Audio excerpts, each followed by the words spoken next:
Money all in on the Chicago Cubs in this next matchup. Cubs versus Dodgers. A little twilight game here. 6:10 Pacific time. Shadows could play a role early in this one.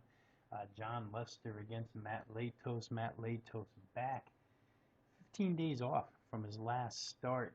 He wasn't on the DL, but the Dodgers schedule had a couple of breaks in it, and that allowed them to give Matt Latos some extra rest through a five-inning simulated game the other day. Claims to be healthy. I know when Matt Latos' results aren't good, immediately injury concerns come to the forefront. He claims that's not a concern here. We'll see how he fares tonight against the Chicago Cubs. His opponent on the hill is John Lester. John Lester, the lefty for the Cubs. He's really had an outstanding second half of the season, with the exception of one start against the Detroit Tigers, where he got absolutely blasted. 2 2/3, 7 hits, 7 earned runs.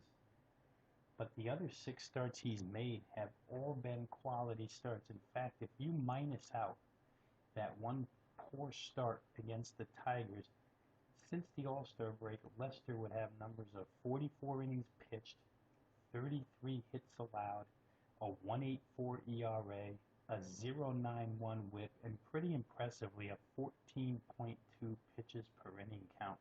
Pretty impressive for a guy who strikes out a lot of hitters. 46 strikeouts over those 44 innings, only one home run allowed.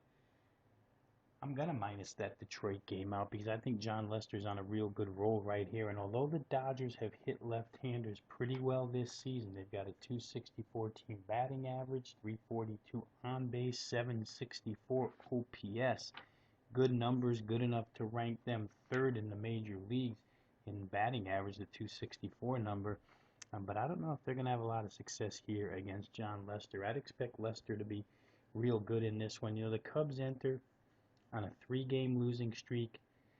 The sight of Matt Latos tonight, although Latos has been good against the Cubs, he got good numbers recently, and he had a good start against them this year.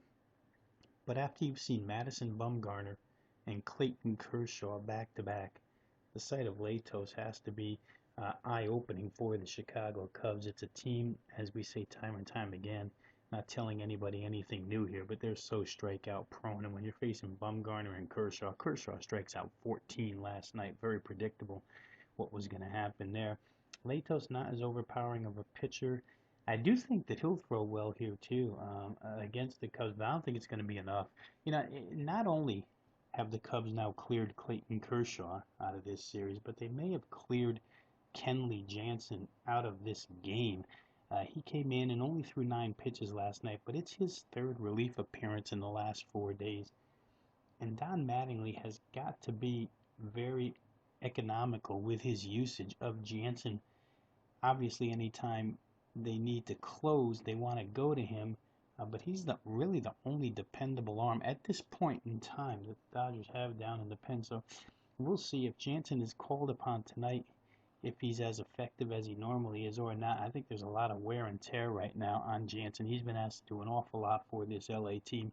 Might not make a difference tonight. I think the Cubs and Lester will win this one. Maybe win it fairly comfortably. It depends on how good Latos is. I won't play the total here simply because my belief is that Latos will throw pretty well, and the number sits at 7, which is a difficult play, either over or under. But the number here opened Matt Latos and the Dodgers minus 110. It has shifted to the Cubs minus 107, anywhere between 107 and 115 right now. I'm going to use 110 as a universal price. I'd get in here. I still think there's value in the Cubs laying 10 cents on the road. I think their bats will be happy that they're not seeing Bumgarner or Kershaw. And John Lester, as I say, has been on absolute fire since the All-Star break. So recommendation here is going to be on the Chicago Cubs minus the short price.